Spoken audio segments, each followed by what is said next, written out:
Channel of Vadodara.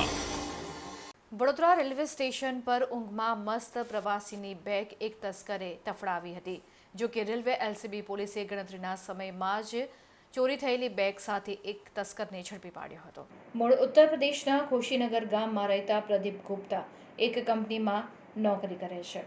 ગત તારીખ 15ના રોજ તેઓ લખનૌથી અમદાવાદ પ્લેનમાં આવ્યા હતા, જ્યાં તેઓ અમદાવાદથી વડોદરા ટ્રેનમાં આવ્યા હતા।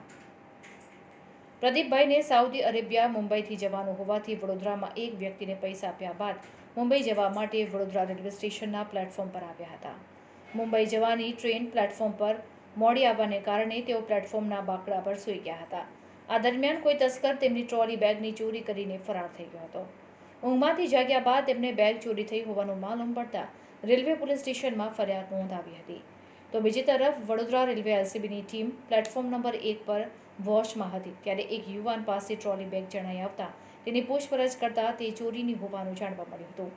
પોલીસની તપાસમાં ચોરી કરેલ બેગ પ્રદીપકુમાર ગુપ્તાની હોવાનું બહાર આવ્યું હતું, ત્યારે પોલીસે આ ચોરીની બેગ સાથે અર્જુન ઉર્ફે સચિન લક્ષ્મણ મારવાડીની અટકાયત કરી હતી।